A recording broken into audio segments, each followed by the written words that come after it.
Hi, I'm Jennifer Wild, and you're listening to Sober Exposure. If it's about recovery, we're gonna cover it. It's like one big therapy session, but it's free. So thanks for joining our dysfunctional family as we uncover recovery with Sober Exposure. Let's go.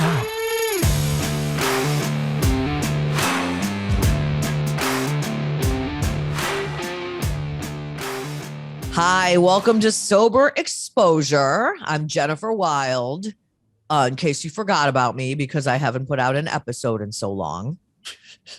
But we're back, and we're back with a bang, baby. I invited Joy to come on the program today. Now, I met Joy maybe like 17 years ago, and Joy is like, I always said, Joy is like Christmas every day.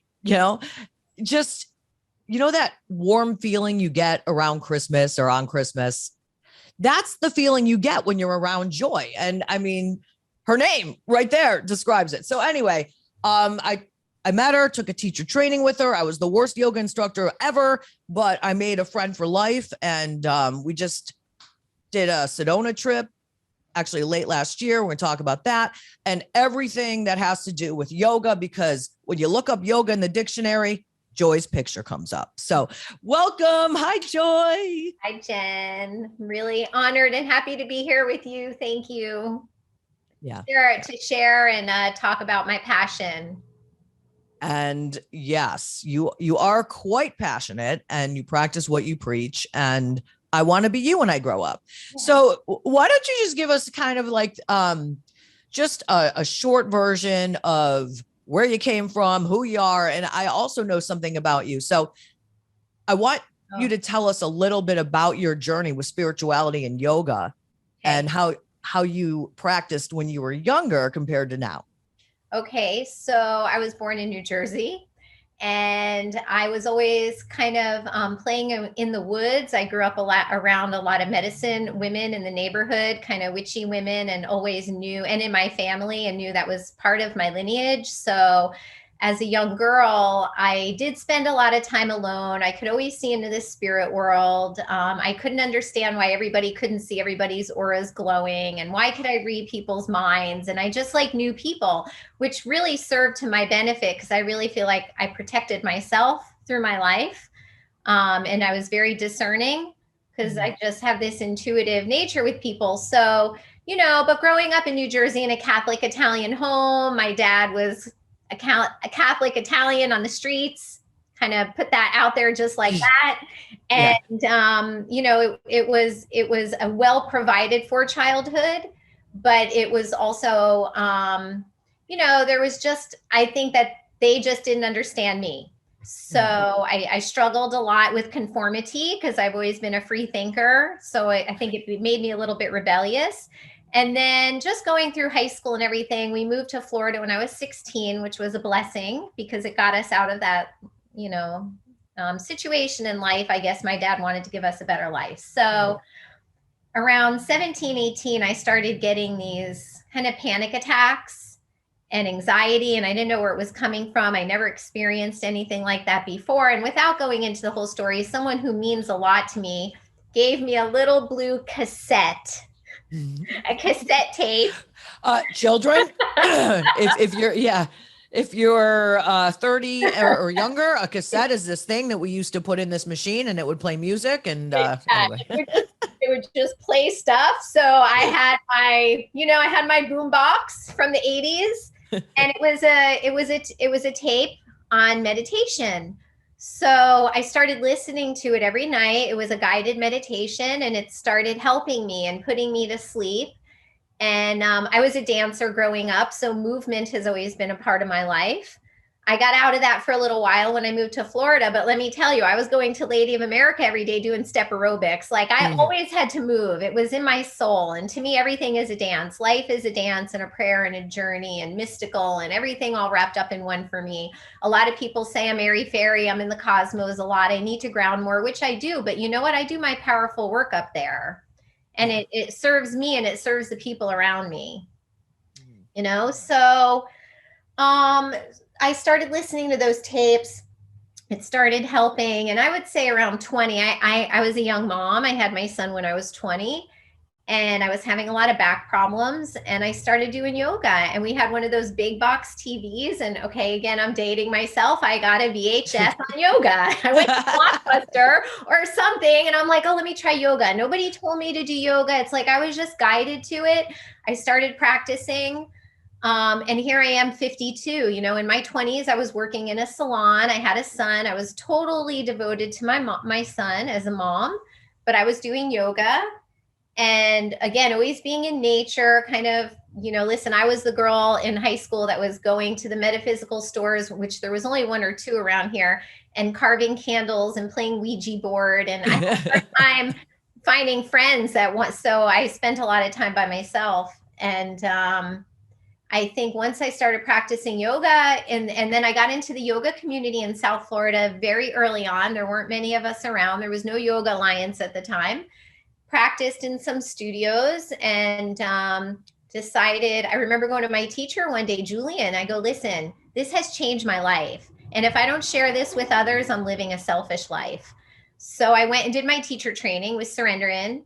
And, that was it. I quit my job that I had. I started teaching full time. I took a leap of faith. People thought I was crazy, but I was so passionate that I knew it was going to help people. And that was my journey. I knew three things I wanted when I was growing up. I wanted to be a teacher. I wanted to go to school and be a psychiatrist or a psychologist, which I realize now I could never handle the structure of college. That's why I didn't go. I studied metaphysics instead. And I wanted to be a dancer and have a dance studio. So I opened my own studio, which I had it for many years. I had a boutique. I sold a lot of crystals. Some people close to me used to say it was my crystal pharmacy, because people would come in for my crystals are all over the world. And I probably gave away more than I sold, Yeah. Oh my gosh. Nobody had a crystal collection like you. That's for sure. Yeah. Yeah. And then, I got a little burnt out. I had a lot of loss in my life. So about 3 years ago, I sold the studio. It was doing amazing. And the little voice said, get out of the box. You need to expand your teachings around the world. I took a sabbatical. And then COVID happened. I sold everything. I was ready to move to India, travel the world. And then COVID happened. And then I met my boyfriend. We've been together for 2 years on Monday. And he's also a yoga teacher. And I remember saying to my friends, I'm like, I will not date anyone that has anything to do with yoga. Yeah. And here I am. So that's it. So I'm still teaching in South Florida. I want to do a little more traveling and everything, but yoga changed my life so profoundly, which everyone has their yoga story.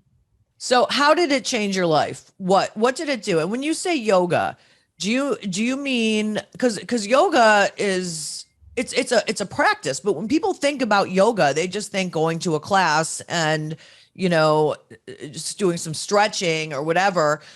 So explain what did it do to transform you? Okay. How like, and are you talking just doing like an hour class, or, right. There's so many levels to yoga. Well, the thing with yoga is that there's four paths of yoga. So we have karma yoga, raja yoga, jnana yoga, and bhakti yoga. And karma yoga is like the yoga of service. Raja yoga is like the king, the highest of yoga, the meditation. All of yoga is based around getting the mind and the body prepared for meditation. Then you have jnana yoga, which is the yoga of knowledge, and then bhakti yoga, the yoga of devotion.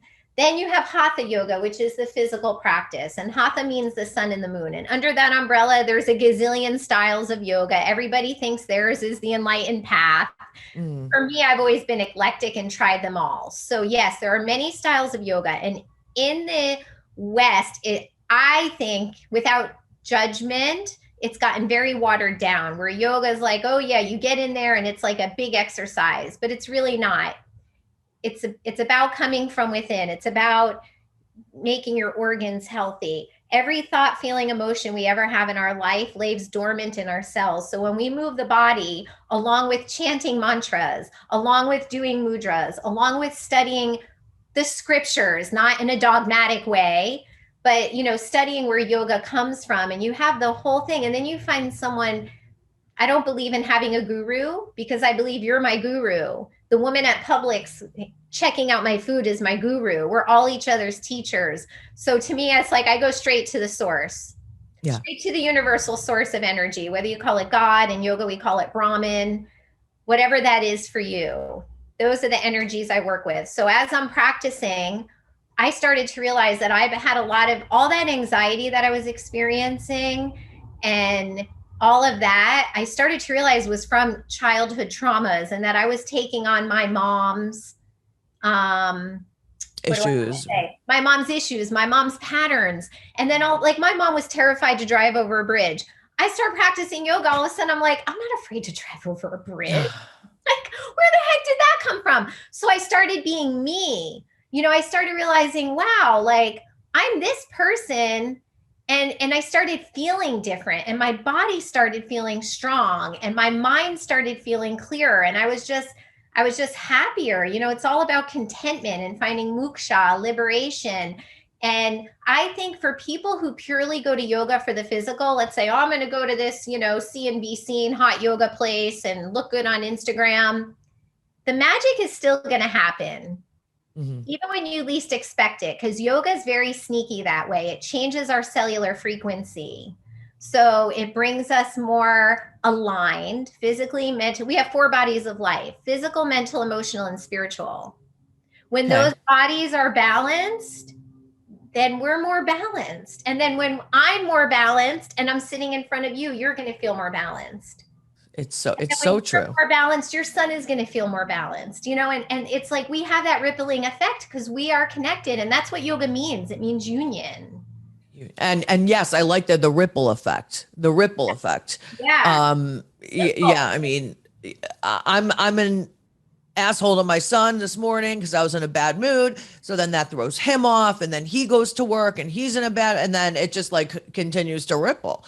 Or we can choose the light. Exactly. Oh, and the common, most important thing is our breath, Jen. And think about it. Humanity has not been breathing for 2 years because we've been stuck with masks on our face. So there's a lot of suffocating going on right now in the world.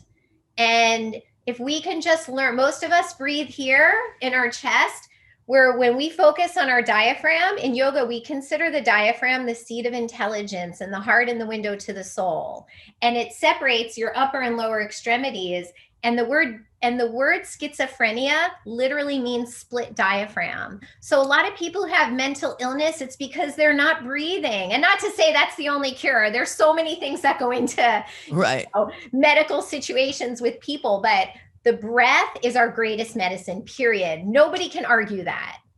Okay. So teach us real quick, because I mean, and it is true. And I'm a firm believer of this. And when I'm going crazy, just that's why I say stop and breathe, because there's so much to be said for that. My only problem is when I'm in a rage or angry or off or whatever, I don't feed the healthy solution. I feed the fuck you throwing things. You know what I mean? So in between that, if I just stop and breathe. But the trick is, it's almost like when you're an alcoholic and you want to use. You want to use. So they say, call your sponsor. But the thing is, I don't call my sponsor because I want to fucking use. You know what I mean? Sure. So it's like, how do you train yourself? And then I want you to maybe put us through like a 30-second, just so everybody, unless you're driving, can feel the impact of what 30-second breath work can do. Sure. My problem is being able to get out of my own shit enough to be able to do the right thing and breathe. Well, we're master self-sabotagers.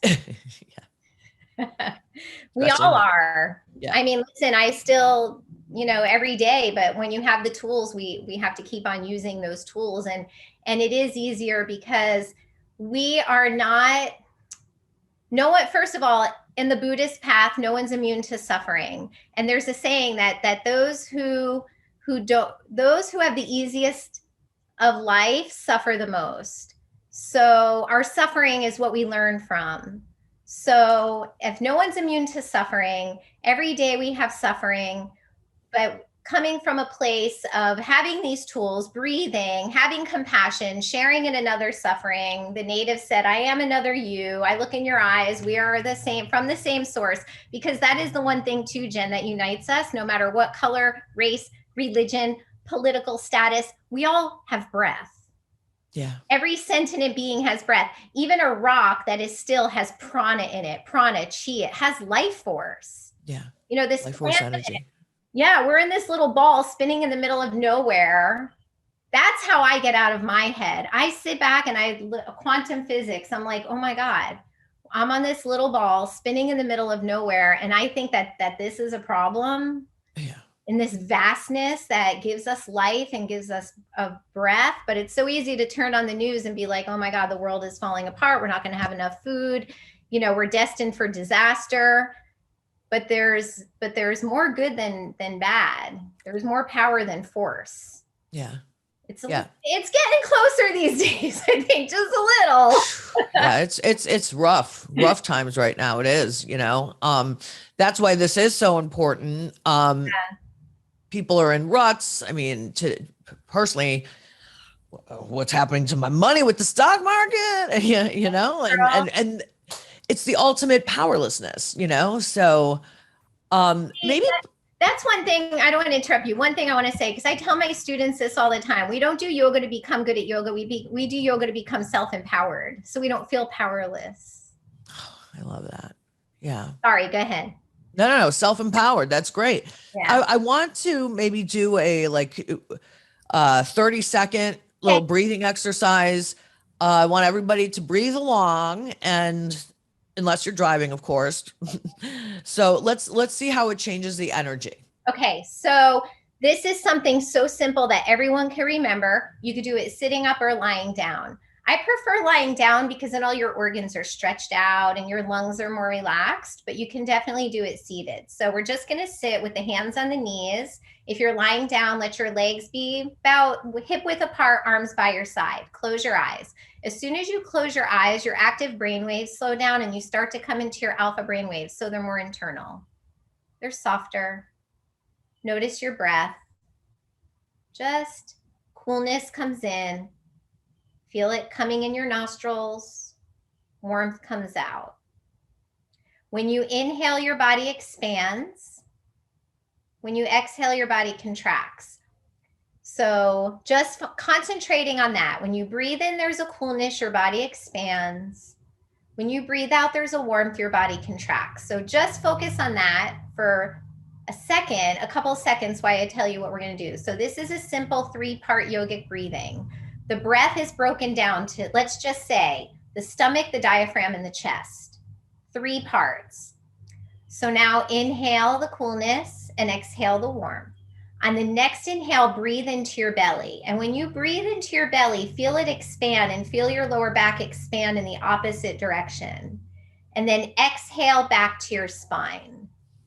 And then inhale, breathe into the diaphragm, the center of your torso. Breathe in and back, and then exhale. And then the next one, breathe into your ribs and feel the whole temple of your ribs expanding in all directions, and exhale. Now we'll just do, and you would do that a few times, but now we'll do it like a wave. So breathe in from your lower belly to your center diaphragm, all the way up to your chest, open your ribs, and then exhale from your ribs, your diaphragm, and then to the belly. And you would just do that several times. You could do it compartmentalized, lower, middle, upper, or you could do it like a wave. And if you can, breathe in and out of the nose, because when you breathe in and out of the nose, it relaxes your central nervous system.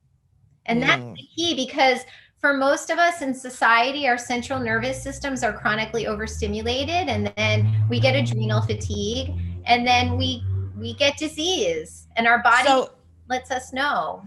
Explain that again, because that sounds like something that I struggle with. What the fatigue? What say that again? Say that one more time. So our central nervous systems are chronically overstimulated. Right. And our central nervous system is from the tailbone to the brain stem. So it's in the brain where all the conduit of the nerves are, and which, is like little wiry webs through the whole body. So when our central nervous system is overstimulated, I mean, listen, I'm not a scientist, but from all the studying I've done, and I have, one of my students is a holistic doctor, and we're always comparing notes. One of the first things is the adrenal glands, and that's where, where we emit our cortisol, which is the stress hormone. And once we get adrenal fatigue, it's almost like stepping, like you get in your car and keep stepping on the gas pedal, but there's no gas in the car. Oh, yeah. You want the car to go, and you want the car to go and go and go and go until the car is going to be like, okay, now the engine's going to die. Now, I don't know parts of a car, but now this is going to die. Good. So it's like, it'll go, and stress hits the weakest part of our bodies. And I always think of stress, we think of it in a negative way. It's not, a wonderful thing to have all the time, but stress is when we want the present moment to be different than what it is. So it's like accepting the moment where we are, you hear like, be here now, be in the moment, Eckhart Tolle, Ram Dass, that's not foo-foo stuff. Right. Yeah. One day at a time. One day at a time. Yeah. Yeah. I grew up with those philosophies. So one day at a time. And, but the breath that's where it's at, Jen. And it's hard because we're conditioned. Like when I was saying before, no one's immune to suffering. We're conditioned. Happiness is not a birthright. Happiness is work.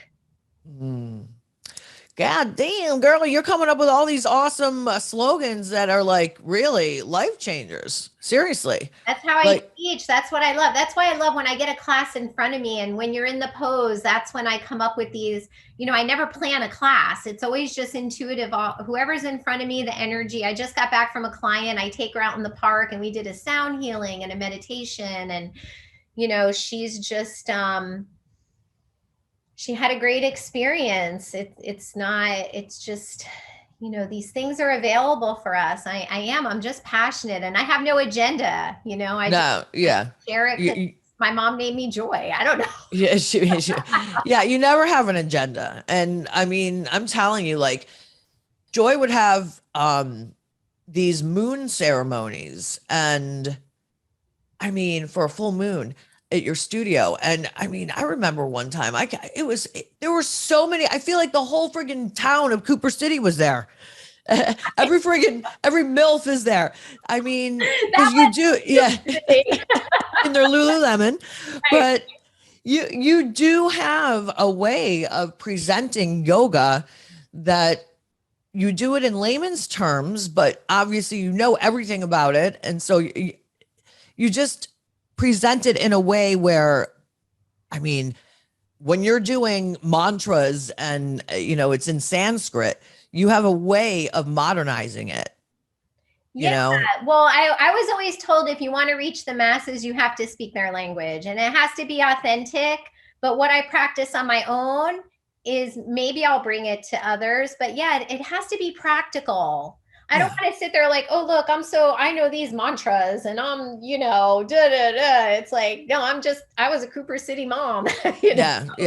I mean, the real deal. I mean, there's just so much I can go in. And this, you have to be the gong. Oh my gosh, that's the sound healing stuff. So with the gong, I swear to God, her friggin' sound healing session is like dropping a hit of acid with that gong. Well, and that's it. When we have these tools, we don't need the acid. Right. That's right. For me to say. And I'm having a moon ceremony at my house Monday night. I sent you a flyer. Yeah.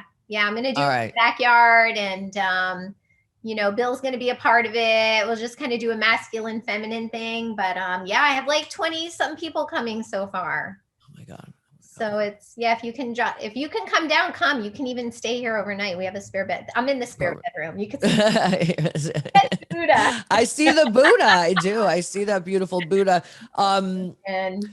So a couple more things I want to talk about that we didn't cover. First of all, at the beginning, we did talk a little bit about crystals, and people overthink that so much too. Explain what crystals can do and how, like, I've had people come to me and say, So I have these crystals. Now what?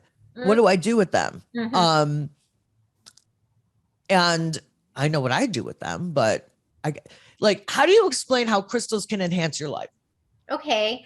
Well, many years ago, I remember a student gave me an amethyst, and I was like, wow, this is pretty. I really didn't understand it.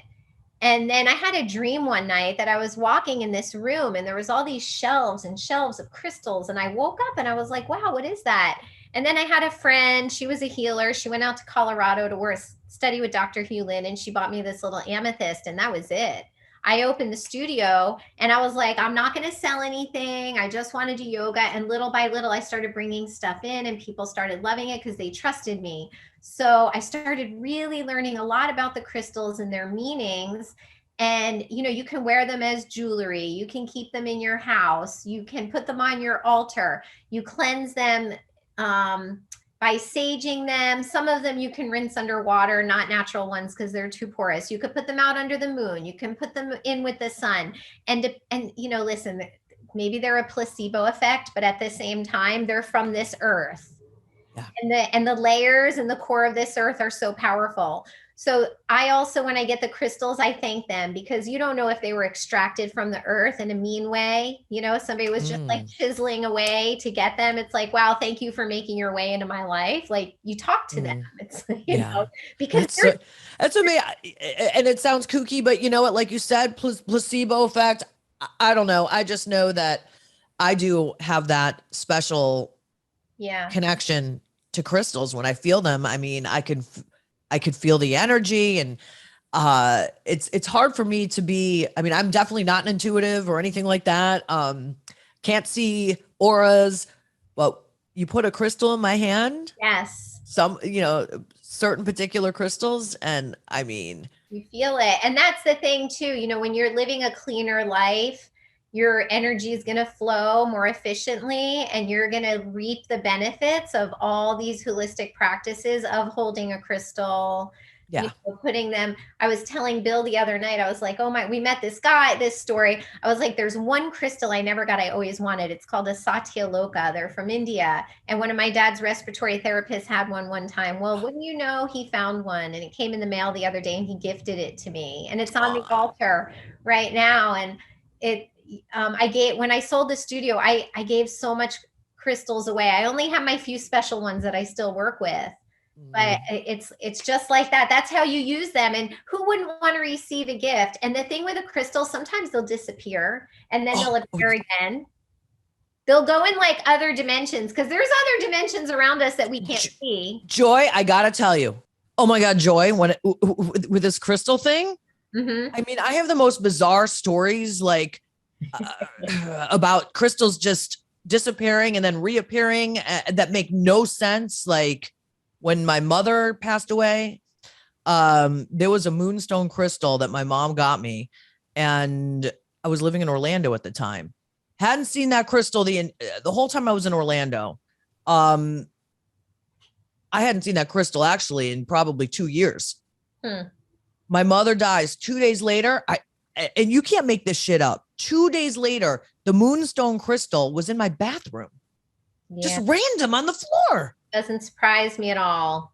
She probably picked it up in her dimension and dropped it and put it in your bathroom so you can see it. I mean, hey, listen, nobody can prove that it's not that. I mean, you know what I mean? There's no explanation except something on a spiritual realm. Definitely in the other realms of existence. And that's where I do my best work.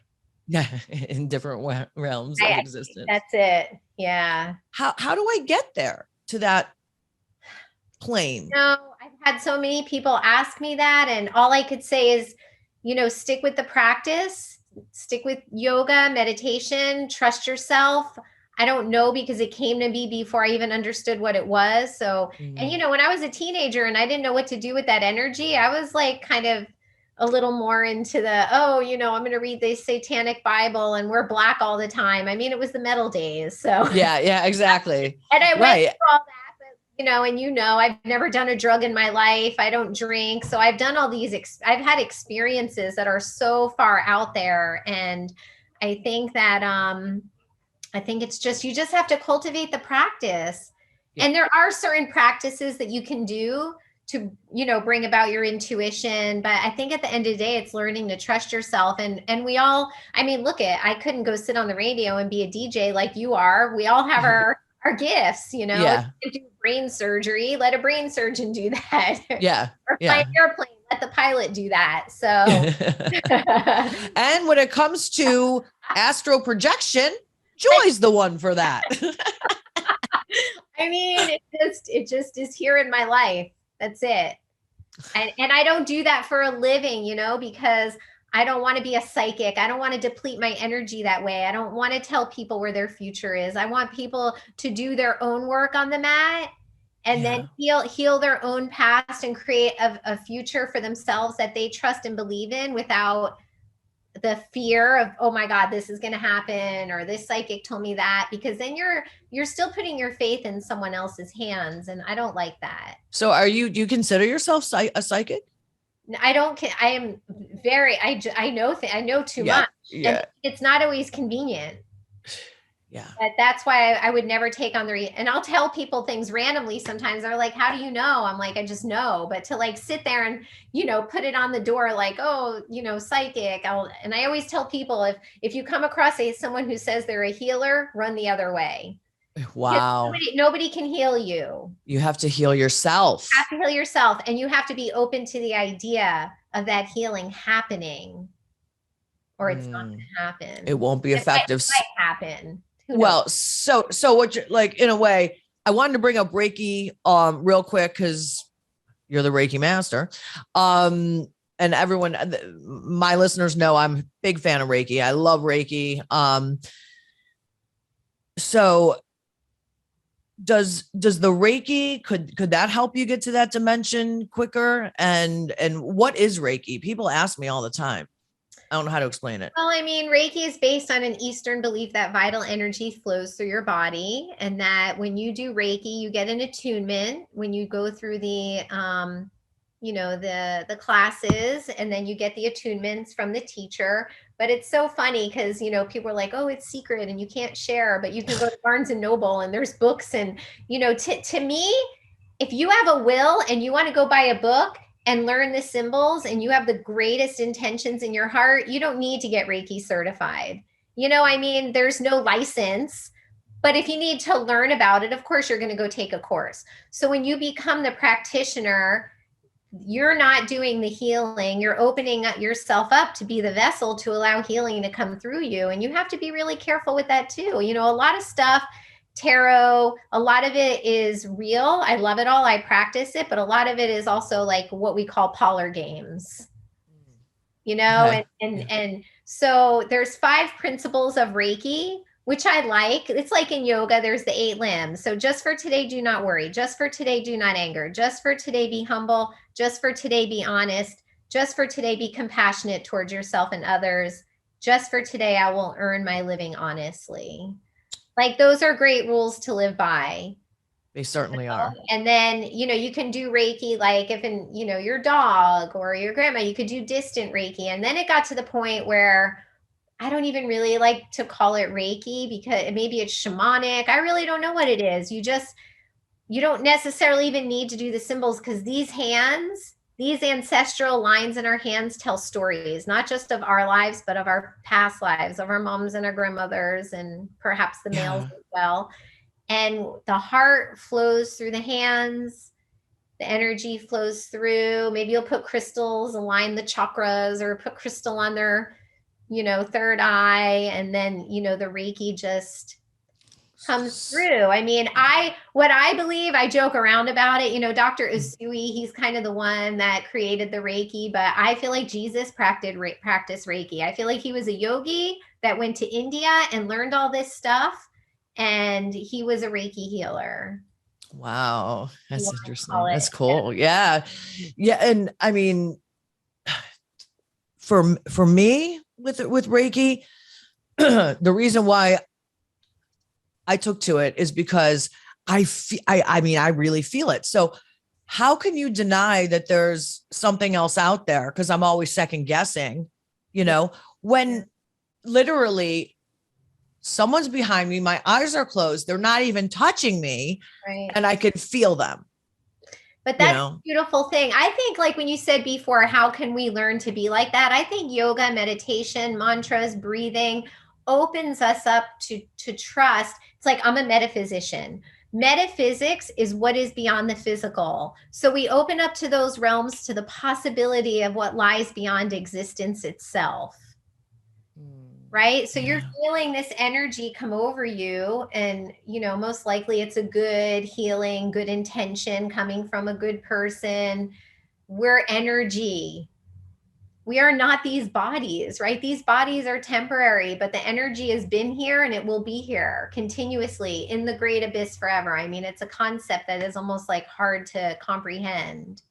Yeah. So we're just sharing energy with each other. So yeah, how can you deny it? Yeah, it's awesome. It's such good stuff. Yeah. And one thing is that if you're feeling stressed and overwhelmed, right? We did the 3-part yogic breathing, but if you just take your hands, you can even rub them together. Put one on your heart, one on your belly. Close your eyes and nurture yourself with your breath in your hands. That's going to relax your central nervous system. Yeah, feels great. Yeah. Feel your heartbeat. You know, feel your pulse, feel your belly moving. Get used to breathing from the belly. We wear, especially as women, we have psychic girdles. Get in, have a flat stomach. Yeah. You know, that's the most important. But the wisdom and the neurotransmitters that lie within our gut is astronomical and intelligent. Yeah. And we suppress it. We suppress a lot. Oh yeah. I mean, especially the addicts, we're constantly suppressing and covering up and trying to find some form of escape. And I remember, we could talk all day, but I remember I was like going to a treatment center. Yeah. One of my millions of stints in treatment, not millions, but definitely a lot. Yeah. But the lady that was doing the admissions, we started talking about Reiki, and I told her that I was Reiki 2 or whatever. And she's like, you have the magic. You have it all in there. It's all right there. Why are you getting high when you got the best high right inside you? Oh my God. What an angel. And how did you respond to that? I mean, it made so much sense. And I obviously, if I'm bringing this up now, this is quite a few years ago, it did affect me. You know, it definitely was an impactful thing. So, that was amazing. You're a healer. I mean, listen, you're on different dimensions and realms in the radio waves. I mean, where does it go? Where does it come from? Who created television, radio? And you're out there and you're sharing all of this. You are such a powerful, strong woman and healer. But that's the thing. It's like, but we have to, of course, take care of ourselves first. Yeah. So I'm going to take what you said and I'm going to let it in and act as if. So we got to talk about your traveling, because I did something life-changing. And see, it's so great, this podcast, because I could really tell the truth and talk about why I never. So Joy loves Sedona, Arizona, and so do I. Now I know that, because I've been wanting to go on one of Joy's, what do you call them? They're not trips. It's a retreat. A retreat. That was really, it's not, people think they're yoga retreats, but I'm like, we just do yoga in the morning and we're out. Well, you talk about it. Okay. Right. So I wanted to go on one of Joy's retreats for a very long time, and I couldn't get sober. I couldn't get sober. So I couldn't go. I remember 3 years ago, I was going to go, and then I relapsed. I remember you calling me. I was sitting in my car at Publix, and when we talked about it and I asked you more specifically, I'm like, come on, Jen, you're lying. You don't do that. Like, you know, I couldn't, you're so my friend and my yogi and beautiful. And I remember, and I told you, I go, you go get clean and you and I are going to go to Sedona alone together. Yes. Yeah. And so we still need to do that. We still need to do that. Yes. Yes. So, but I did make it last September to Sedona on the retreat, made lifelong friends. First of all, I mean, the people that you're with are, it's everyone you're supposed to be with, but that doesn't necessarily mean that you have to like them. You know what I mean? Or that you want to be with them. It's who you're supposed to be with. But it just so happened that it was such a magical group. I mean, man, did we bond. And just going out and I climbed a friggin' mountain, bitch. You did. Yes, you did. You went all the way to the top, girl. And all those guys were up there, remember? Yeah, yes, I do. I don't think I didn't get a great picture too. Oh, college boys. Like me and all these hot guys. I know. That was great. Yeah, of course. So would have those guys waiting up there for you. That was my incentive to get to the top. I heard that. I mean, it was amazing. We all dined together at night. We would family style. We stayed in this huge mansion with a pool and jacuzzi, and we'd go hang out. We went shopping into town, made amazing connections. That one night we did this sound therapy thing where everybody had a little piece, an instrument. Yeah. And so like you go around a circle. So one person would start with, let's say, a tambourine. And then maybe the next person had like a maraca, whatever. And then the next person, I had a little steel tongue drum. And then by the time you get to the whole circle, everybody's playing their instrument at once. I'm not explaining it properly, but oh, but you are. We were jamming. And it makes no sense, but it makes all the sense. Right. Nobody knows how to play instruments. Nobody, none of it. There was one girl that was a guitar player that was trained and she helped it sound great. But I mean, it was the most spiritual experience.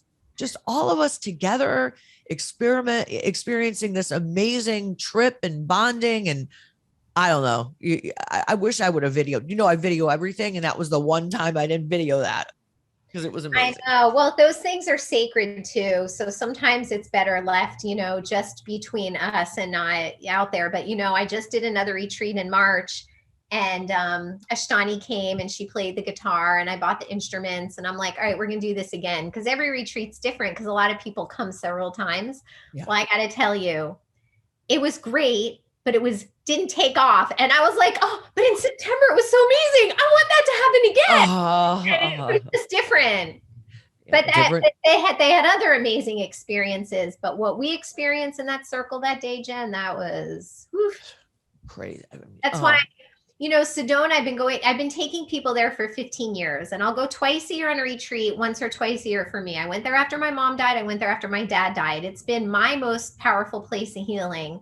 And I want to go other places, and I am. We're going to do a retreat to Costa Rica. We're going to do a retreat to Italy, and I'm going to be doing a local retreat up at Kashi Ashram up in Sebastian, which will be great because that's close to you. Yeah, yeah. I'll do that one, and I also want to do Costa Rica too. Yeah. So yeah, so I'm working on those, but there's something about Sedona that keeps bringing me back because. I plan the itinerary and I'll hand it out and I'll go listen because, I'm not very structured. I'm organized and I'm responsible, but I'm not structured because I go with how I feel. So I'll be like, all right, this is what we're going to do today, but don't be attached to it because Sedona has a mind of her own. Yeah, I love that. Yeah. And then when I pair people together in the rooms, I go by intuition. And you're right, people... the retreat we just had, they created their WhatsApp group and two of them were hanging out together. And I chimed in, I go, that's what the retreat's all about. You made lifelong friends. Yeah. And we go hiking. We spend most of the time out in the land, and then we go, and of course shopping because we're girls, we need to shop. And that little downtown Sedona. Oh my God. Oh my God. And then I take you guys, I've been going there so long that I know where all the little secret places are and the labyrinths and the medicine wheels. And then, we go to the Vortex and Bell Rock and it just depends. But I love taking people there because I have had my most amazing healing there. So I just stand back, right? I don't do a whole lot. You do plenty, but you don't micromanage all of us. Exactly. And, right. Yeah. Right. Because everybody has to have their own experience and there's laughter and there's tears. And, I've seen a little miss between people before. And trust me, I've had my own time where I'm like, how'd this person end up on my retreat? But they're clearly here to teach me something and to connect with whoever's there. So I'm so happy you had the experience. Oh my gosh. It was so amazing. I love you so much. Yeah. Yeah. It just, I mean, every little thing about that trip was just incredible and life-changing. And I did so much healing, and it's where I came out, about my relapse, because I had relapsed recently, or, shortly before the trip. And that's where I got the courage to come out and, tell everyone where I was at in life. So it's a beautiful place. Bill's amazing. That's Joy's boyfriend. And he is very knowledgeable with, a lot of the Sanskrit stuff. And I'm obsessed with Sanskrit. I don't know why, but anyway, so if someone wants to go on a trip, how do we find you? You guys could come to me and I'll direct you, but. Okay. Well, we have one coming up September 2nd to the 6th. I have my website, which is joymichelleyoga.com with 2 L's. It's under construction a little bit right now, because again, pre-COVID, I kind of sat on it for a while during my my time off. Or my Facebook is Joy Michelle, and then Joy Michelle Yoga, and I'm not a big social media person. I only do a little bit, but my Instagram is Joy Michelle. So, and I'll post, all of my flyers on Facebook, Instagram, and then, people could always email me, which is, my email is joyphl91@aol.com. It's an old email. My son is like, Mom, seriously, AOL? Yeah, that's great. I know. That's funny. We might have to update you to a Gmail. Maybe we'll do that. Maybe. Hey, but listen, I'm still listening to my meditation cassette. I don't know about you guys. I love you. That was freaking great.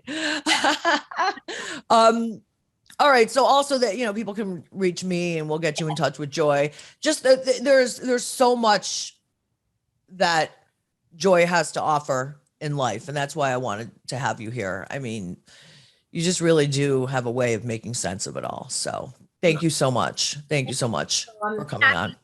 Happy I got to talk about this, and anybody can reach out to me anytime. And all right. That's it. I'm here. All right. So we're all going to do our nightly meditations, and tomorrow I'm signing back up for a yoga class. Okay. Because I think that is one of the components that's missing right now with me. And that's the thing I want to tell people. If you try yoga and you don't resonate, keep going until you find a teacher that speaks to you.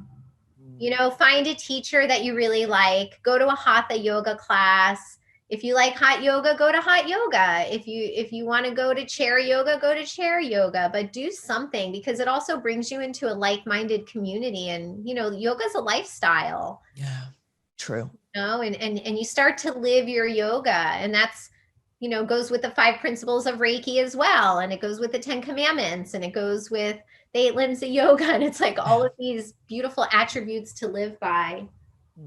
It's good stuff. It's definitely yummy and delicious. So, all right. Well, I'll see you Monday for the full moon. Hey. And this has been another episode of Sober Exposure with me, Jennifer Wild. Namaste. Namaste. Need more? Of course you do. The show's all about needing more. Go to my website at soberexposure.show or get stuck on my Instagram at soberexposure_podcast.